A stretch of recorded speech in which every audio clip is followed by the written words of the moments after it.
And we need to be able to change the way that we envision women and young girls in our own culture and in our life. We're quick to throw up stereotypes to faraway countries in the way that they treat their women, yet we are allowing it as something that is so relevant in our world today here in the United States. Wait, what? Dude, did you just make that up? Oh man, I have questions. Hey, it's Meredith for Real, the Curious Introvert. Listen each week as I talk with someone new. The topics are as ADD as I am, but they'll inspire you to stay curious and grow. Big thanks to our location sponsor, the UWF Historical Trust. My next guest has a very specific set of skills. He's managed search efforts for over 500 abducted children around the country. He's a retired cryptologic Master Chief Petty Officer in the U.S. Navy and a reserve deputy in Alabama. He serves in lead roles in three different anti-trafficking organizations, and his rescue work has been chronicled on CNN, The Early Show, The Today Show, Dateline, MSNBC, and 48 Hours. Today he's going to talk about how to spot human trafficking and what you can actually do. Stay to the end where he'll share tips on how to keep kids safe online. Dog trainer, pastor, considers napping one of his very specific set of skills. Brad Dennis, everyone. Thank you. So help us understand the different types of trafficking. There's two different types? There is two different types. I kind of thought we were going to talk about napping a little bit more, but there's two different types. There is labor trafficking and sex trafficking. And, sex trafficking is the one that most of us really kind of think about when we understand the word human trafficking. But labor trafficking is actually one of the largest and most underreported that we have in the United States. And what is labor trafficking? Well, labor trafficking is where we are going to use force, fraud, or coercion against a human being for them to perform some form of labor service or have some type of debt bondage. And then obviously we are not going to pay them.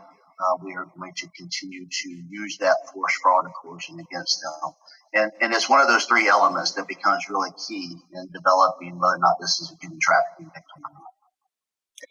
So it has to have those elements of coercion, non-payment. Correct. Absolutely.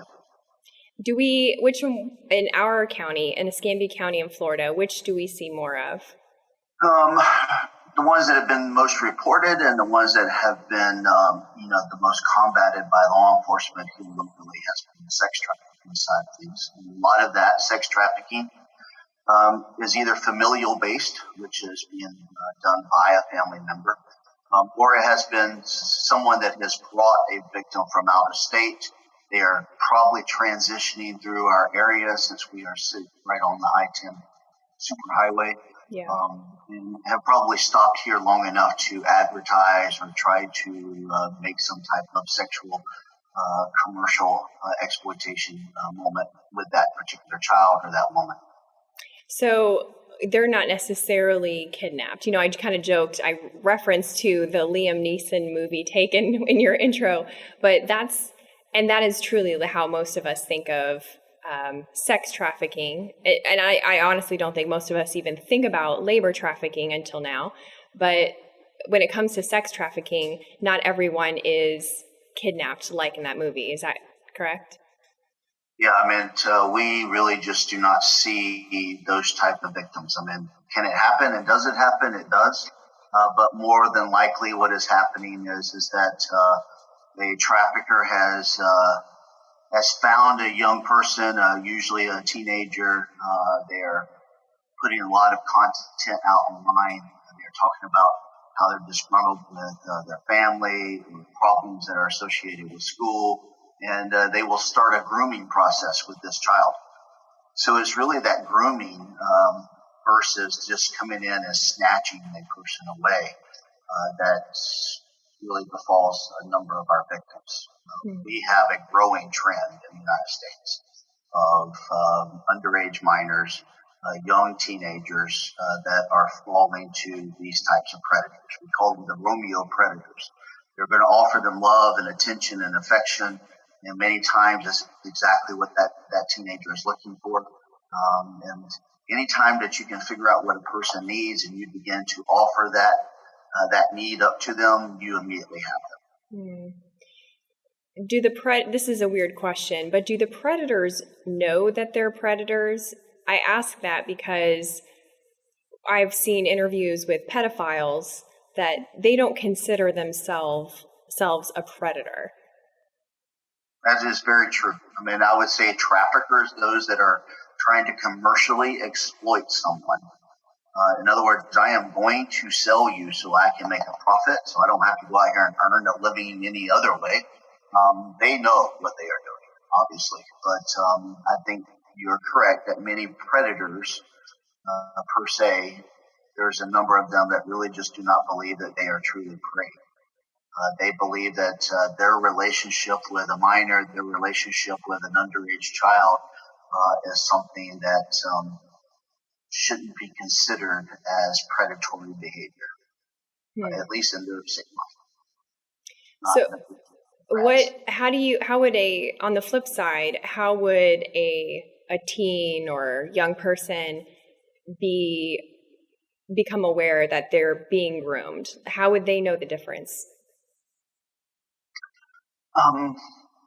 That's a very good point. And I would say that, obviously it's going to take a lot of self-awareness on their part of, whatever this story and whatever this person is trying to tell me or give me or sell me, is there strings being attached?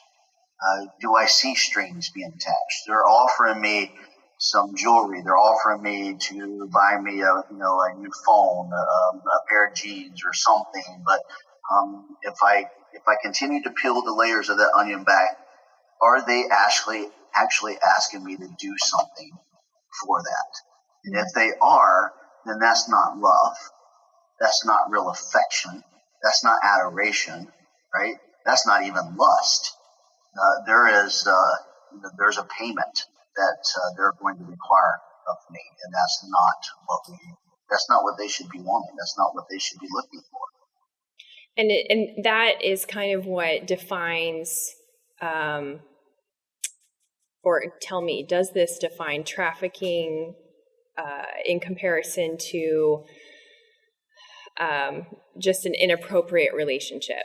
Trafficking means that there's some sort of exchange of money or goods, and then inappropriate relationship is just that, an inappropriate relationship. That is true. For trafficking to exist, especially from that sexual side of things, there has to be a commercial element to it. Something of value is being traded for that sexual performance. And that sexual performance can be sexting, it can be, videoing, it can be any element of intercourse or any element of sex, but there's got to be that something of value traded. And that something of value doesn't have to be money, right? It can be a pair of blue jeans, it can be a cell phone, it can be any of those things. So in, I think, 48 states in the United States, marriage under 18 is legal. Would a forced marriage where a dowry is exchanged be considered sex trafficking? That's going to be up to the state interpretation of that relationship as it compares itself to the state statute. So, does the dowry itself constitute a commercial element? It does. But is the commercial element now being used against that victim? Is the victim being required to enter into this relationship to expunge that debt? In a lot of countries, especially overseas, that is considered human trafficking. But how the state actually writes their statute and how they interpret the statute is truly, it's going to be up to the individual states. And that's tough because from what I understand, a lot of those small communities that are experiencing those forced marriages, they're vulnerable populations anyway, that tend to alienate themselves from government regulation. So it's a tough one. Yep.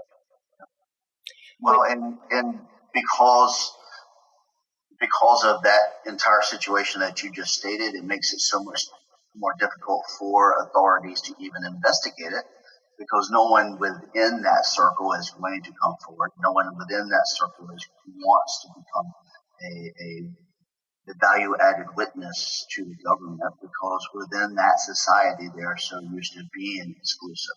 They're used to being hands-off from the government. They don't want that kind of interaction with the government. And so therefore, like you said, it becomes a perfect storm for victimization and exploitation. And I just learned that in the state of Florida, every adult is a mandated reporter. So if they see any sort of child endangerment, you're by law required to report it. A lot of us get stuck there. We don't know what to do. We've all had, not all, but I think a lot of us have had neighbors or situations where we've seen maybe something doesn't feel right. One time I was in the Keys and we were staying with family, and there was a maid who came in and she spoke Spanish. So I was talking to her in Spanish. The Russian woman that was overseeing her became very, very nervous when I started to speak to her in Spanish, and something inside didn't feel right, but I didn't know what to do.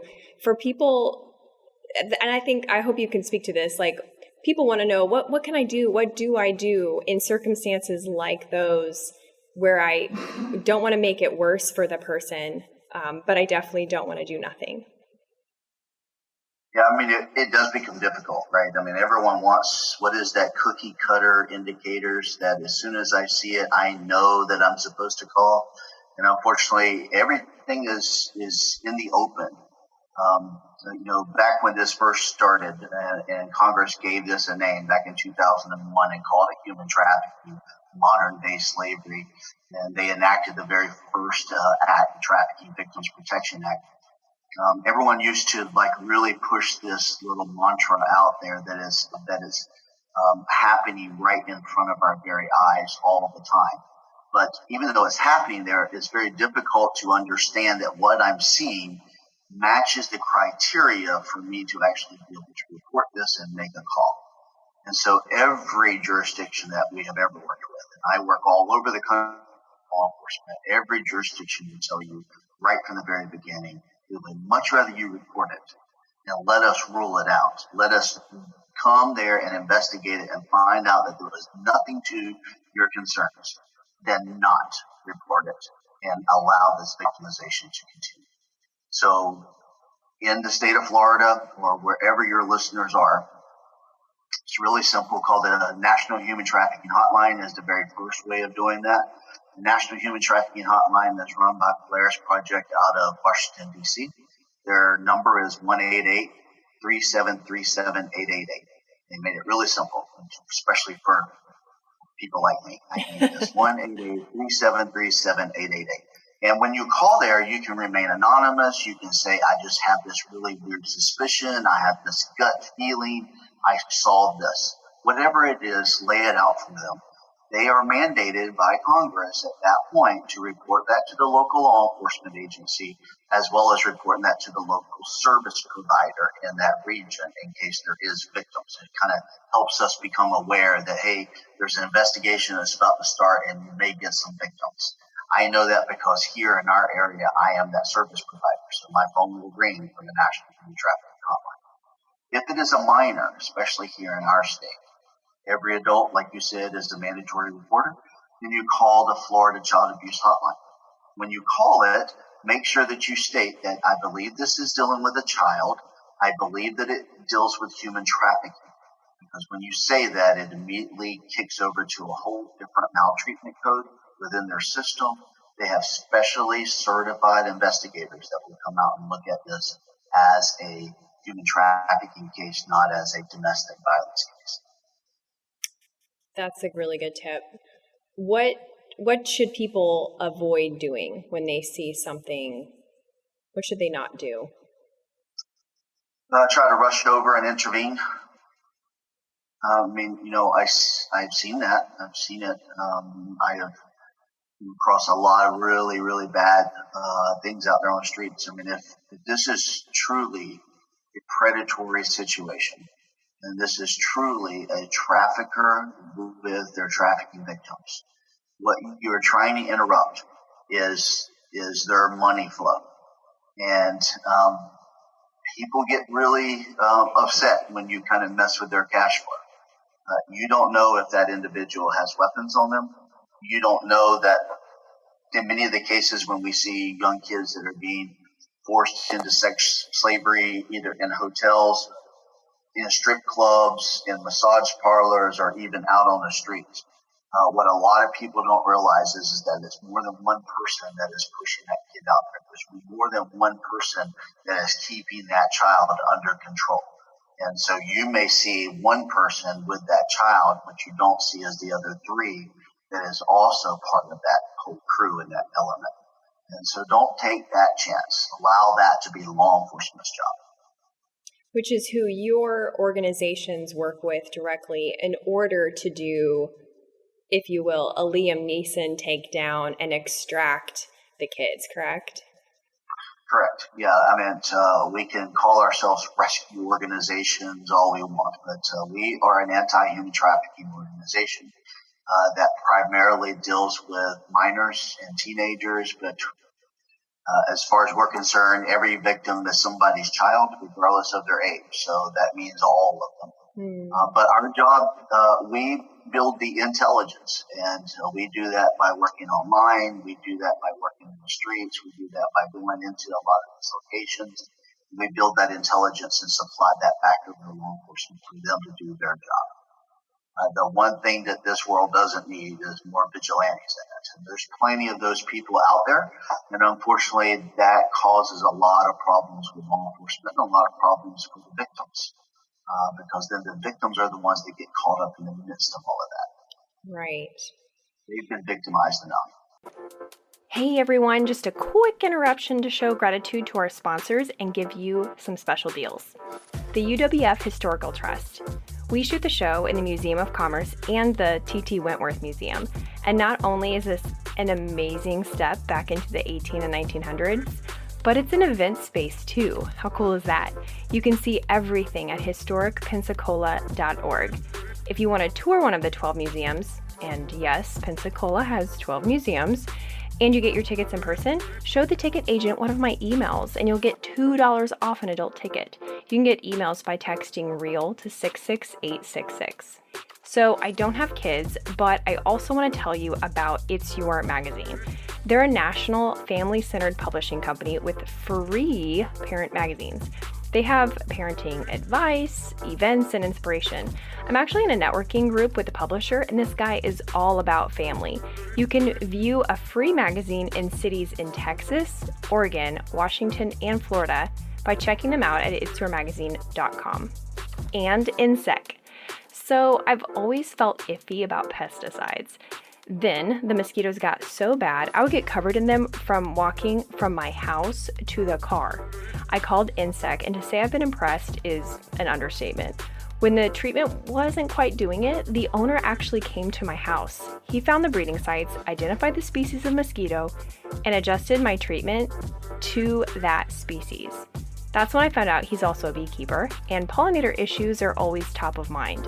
So if you're in the Florida Panhandle or Gulf Coast of Alabama, give him a call, ensec.net. And Dexafit Pensacola. So new thought, the scale is just your relationship with gravity. Now when I get on my scale and me no likey, I say, you don't know me. What does know me is the 3D body comp scan. I can see what I'm made of and what's right for my body. Plus, when you get a Dexafit scan, you also get a consultation, because what good is data if you don't know what to do with it? After you know, you can make your fitness plan smart, like Expert Level 5000. Also, look this up on YouTube. It's pretty awesome. Dexafit.com. Now back to the show. I agree. It feels a bit like whack-a-mole, I imagine. Yeah, I mean, it does. And it's, it's one of the most rewarding things that you can do, and also one of the most frustrating things that you can possibly do. A lot of young women and teenagers really do not even understand the cycle of victimization that they are currently in. They don't see it for what we want to call it. They don't recognize the labels that we want to affix to it. In their mind, this is still a love relationship. This is a family ordeal. It's something along those lines. It is not what, Brad, you want to call it. You call it human trafficking. You call it slavery. You call it exploitation. I don't see that. This is me being me. And so when they are in that place, the best that we can do is try to pull them out of that situation and present them what we perceive, and see if that helps them. We offer them services. Some take it, some don't. That part becomes very frustrating. To speak to that, and to speak to the part of, all ages, victims in all ages, I don't know, Rashida Jones, I don't know if you know the actress Rashida Jones, she did a documentary called Hot Girls Wanted about the amateur porn industry in Florida. Like, it couldn't get more specific. The porn industry in California now requires condoms to be used while filming. So a lot of those filmmakers have come to Florida because, of course, why not? Because, a Florida man, like, Florida's always crazy, right? Well, there's no federal regulations on porn. So when you say, they don't see it that way or whatever, it made me think of those girls. They're seeing these ads to be in these films, and in some cases, that's truly what it is. It's, they are consenting, and, it's not great, but they're consenting to that. In other cases, I could see where it would be a fake ad and they could get trapped in a bad situation, or the situation could seem okay at first and then kind of take a dark turn, and they would be a trafficked person because of this industry. With that in mind, do you think making some federal regulations on pornography could help protect women against being trafficked? Yes. I mean, the simple answer is any type of regulation on that industry, in my humble opinion, can only help. I cannot tell you the number of, I just call it this for lack of a better term, okay, but the number of backyard pornography videos that are shot by traffickers that are then placed up even on Snapchat and on TikTok just for a quick price, for a quick sell. And once it's posted up there, once it's pushed anywhere online, for that particular woman, that particular child, boy or girl, it's out there forever now. And it's always going to be out there. And that's going to be a part of their story now. And it was also someone else could profit. I think one of the things that we also need to at least be able to talk about and address, and it needs to be addressed in forums like this, when it is open conversation. But men need to realize and recognize that we are the demand to all of this. And if we ever want this to stop, if we ever want this to ever end, I hear all of these wonderful mission statements from all these new organizations, how we are going to stop human trafficking, in our generation. You only stop it when you address the demand. The demand is men. And until men understand that, even when they go to pornography sites, or even when they try to do something as what they consider to be very innocent, right? Because that's a consensual thing. You really do not know how consensual it is. Even at the most highest of levels of pornography, you do not know how consensual that truly is. And those actors and actresses, whether or not there was actually exploitation going on. So by you actually going there, you are allowing this to continue. And so we have to have that honest conversation. We have to say that we need to stop that. We need to be able to hold each other accountable for that. And we need to be able to change the way that we we envision women and young girls in our own culture and in our life. We're quick to throw up stereotypes to faraway countries in the way that they treat their women, yet we are allowing it as something that is so relevant in our world today here in the United States. That's so true. And prostitution, I know prostitution and porn, not the same in things, but I feel like that's another area that it's not going away. Prostitution, as you said, the demand, right? It's not going away. And so that's another one where maybe controversially so, I ask myself, should we make that legal?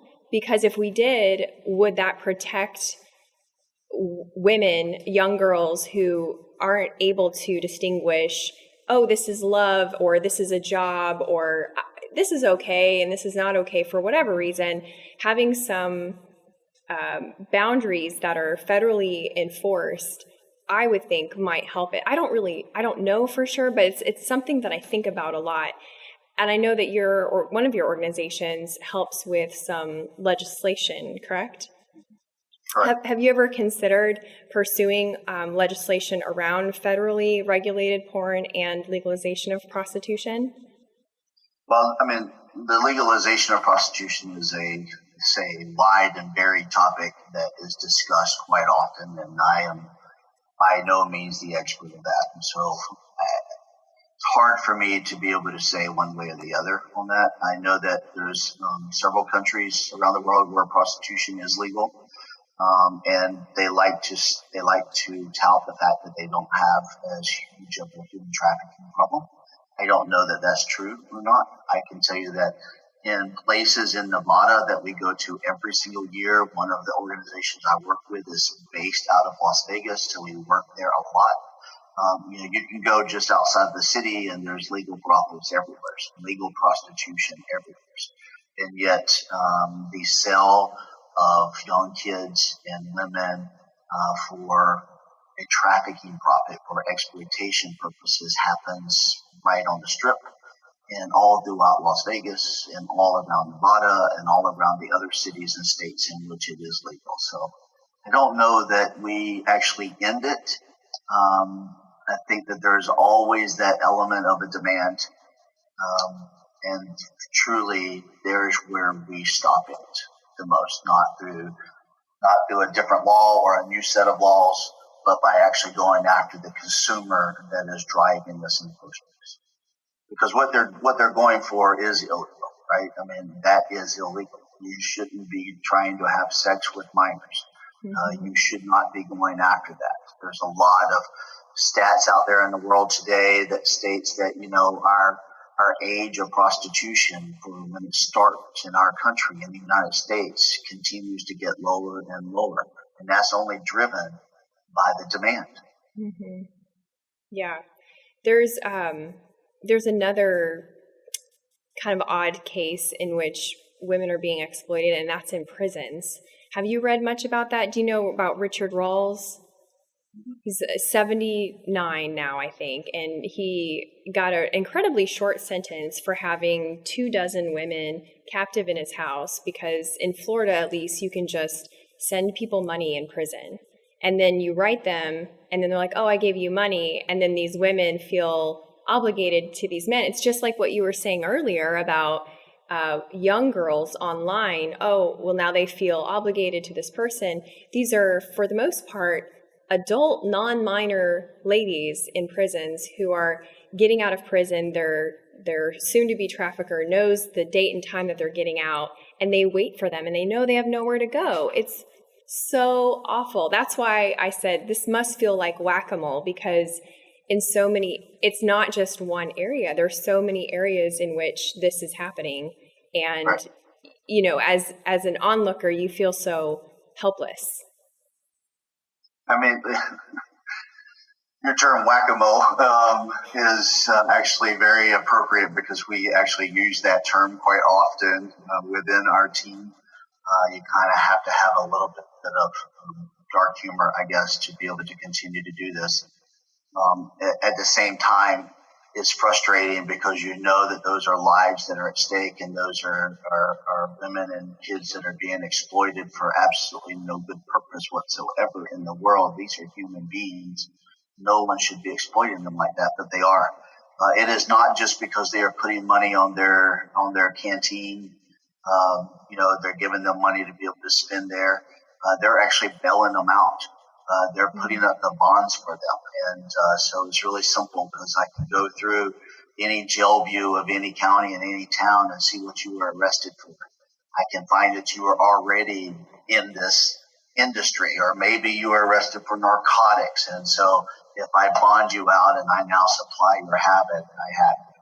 And again, it's finding that need that you have and exploiting that need. And unfortunately, it's growing. It is a growing trend.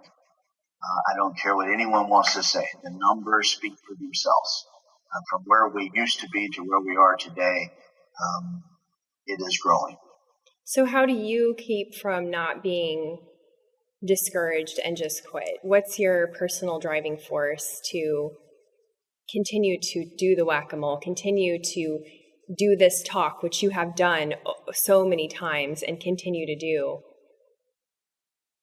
Well, yes, I have some personal driving reasons. I would say that one of those reasons, I call her Diamond.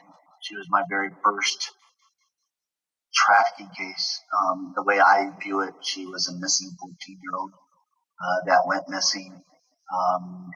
And unfortunately had gotten caught up with a boyfriend in school, and then that boyfriend in school introduced her to his older brother, which happened to be a trafficker, and the exploitation began. And that exploitation, at least for that moment, ended at one of our local motels when we were able to track her down there, and law enforcement was able to get her out. But I stayed for a week in the hospital with her because she had suffered from a lot of internal injuries. But the reason that it has such a poignant effect on me is that just like 2 months prior to all of this, she had actually come to one of my youth meetings when I was a youth pastor. And she had come there. You could see that there was something wrong, that she needed to reach out and talk to someone. We tried, my wife tried, even my daughters tried, and just could not break through. And now all of a sudden I'm going and finding her in this situation. And I cannot help but say that if I don't go out there, and if other organizations aren't willing to go out there, then we're going to have more of those diamonds that are going to be stuck out there in that world that we're not going to be able to find. Yeah. So what can we do? What you said you had some tips for parents of how to keep their kids safe online, and of course, if you can think of anything else that would allow my listeners, who are mostly in the United States, but we do have a few listeners in the UK, Australia, and some other places. Can you give us some practical things of what to look for? You told us the number to call in the US, and then how to keep our kids safe online. Sure. It's different times right now that we're all dealing with. So first and foremost, everyone to stay healthy and safe, but it is different times, right? All of our kids are home, at least in a lot of places, and that's a new normal. And what that shows, and what I was watching today just on TV, is how so many parents are having to turn to technology to allow their kids to just sit there and veg in front of a computer, supposedly to do homework, but there's also a lot of other reasons that they're out there. Our kids today, their lives is about their content that they put out there online. That's their clicks that they roll in. And everything is based on how many snaps they get, and how many pokes they get, and how many likes they get, and shares, and everything else. And unfortunately, the more that they put out there as content-wise, then the more that predators have to work with. It is not just their friends that watch these things. It is also predators. How do I know? Well, when we have to go find a missing kid, how do you think we try to track down a missing kid today? But go on their social media accounts and locate them that way, and go to all their friends and find out all of their life story and all their details. And so if we can do it for the positive reason, then there's bad people out there that can do it for the negative. So parents today need to be aware of the apps that are dangerous for their kids. And the apps that are dangerous right now that are really, really getting stronger and stronger than the dangerous. Snapchat, it used to be Kik. Kik has kind of been taken away now. TikTok is the new one. And there's a laundry list of other websites. And I know you're going to put up our Facebook pages. We recently just put a whole bunch of those websites on our Facebook page for parents. It really takes a lot of open communication. Parents, don't be afraid to talk about tough subjects with your kids. Talk about sex. Talk about what these different apps are. Talk about the dangers of those apps, because if you're not talking about it with them, they're talking about it with their friends. And again, that becomes a slippery slope, because who is going to change the narrative the most? Is it going to be you, or is it going to be their friends? And so make sure that you're the one that's in charge of the narrative. And know those apps and know how to get into their apps. Understand that just because you're on their Facebook page, they know you're there, right? That doesn't mean that that's where they're communicating. They're communicating in Instagram and Snap and TikTok and all the other things. So you cannot just be on one. You have to know about all of them. And unfortunately, our world is changing on a daily basis. So I have no doubt that there's going to be some new apps that will come out because of COVID-19, just to exploit the reason that our kids are at home and let me build up my membership that way. So we have to be really aware of those things. When your kids start having these communications, you'll start to see changes in their attitudes and changes in their behavior. They'll start to hide things more often from you. They'll start to hide their behavior. They'll start to close the door and get away from you more. You may see some different changes in other things, like they start to receive presents and gifts. They have a different phone that you're not used to. Maybe it's a burner phone. They'll start to do those types of things. Be really, really aware of that, because someone is possibly grooming. Do you feel like in most cases it's enough to have open communication with the kid, or do the apps need to be taken away? Well, I'm maybe a little bit more old school, and that's because of what I do and the things that I see that our kids grew up with. My daughters did not have any of those apps. I'm going to allow it. They had friends. They had their time in school. They had their chance to talk on the phone. Let's build that communication. And it was later on, when they were out of high school, was when they finally got their very first social media app. Yeah. There was other ways that I could allow them to communicate and stay in touch with their friends versus allowing them to do it behind closed doors where I don't know what's going on. So your tips are monitor and be aware of the apps, which you said the website is a great resource for that, and have open communication with your teen. And then you listed the behaviors to keep an eye out for. Are there any other tips that you want to offer our listeners before we wrap it up? I'd say the biggest thing that, we're not really talking about abductions, and we're not really talking about some of the other dangers, and there's so many dangers in the world today that Sure. I'm not trying to throw scare into people. But when school starts back up, which it will, one of the biggest things that parents need to understand is, especially when it comes to the predators that do want to do the kidnapping and the abduction, the vast majority of them do it very close to your home.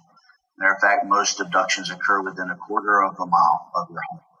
And if you think about it, what's within a quarter of a mile of every single one of our homes is our bus stops. And so our kids are walking to and from bus stops, and many of them are so engrossed in their phone or listening on a device that they're not paying attention.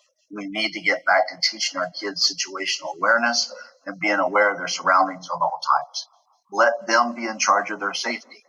But you've got to teach them that and tell them the truth about it so that they begin to be very aware of what's going on around them. That's a really good tip, and I agree. Where can people find your organization, find you online to learn more, dig in? Sure. KlaasKIDS, KlaasKIDS.org. KlaasKIDS is named after Polly Klaas, that was abducted and murdered out of Petaluma, California on October 1st of 1993. When Father started this, I ran the search for Polly when she went missing, and now we continue to do this to help other families. Our Facebook page is KlaasKIDS Search Center for Missing Children, and you can go on there and find all those apps that we just talked about. That's awesome. Thank you so much, Brad. This was great. I hope that anyone listening to this will feel a little bit more enlightened, aware, that their eyes will be opened, and that they'll feel empowered on how not to be the consumer. Don't pay for sex. Don't consume porn. Was there any other tips on that? I think I listened to another talk where you shared a couple tips, something about fair trade. Oh, yes. Yeah. Well, there is a number of different organizations that you can go online and just do a fair trade search, and that will tell you which organizations have fair trade practices. They don't involve child labor or any type of human trafficking to produce their goods. So therefore, we become smarter consumers. I love that. Thank you so much. And if you are listening or watching on YouTube today and you liked this episode, share it with a friend. If you feel like it would be important for somebody that you know who has a child, share it. And if you want clickable resources that were mentioned in this episode, text REAL to 66866. Thanks again, Brad. I really enjoyed talking with you, and I look forward to keeping in touch to see what your organization does. So thanks. Are you still listening? Just kidding, of course you are. Since you're here, here's some ways you can support the show. Stalk me on social media, leave a review, share an episode with a friend, or check out my Teespring page for delightfully sarcastic apparel. Links are in the episode description.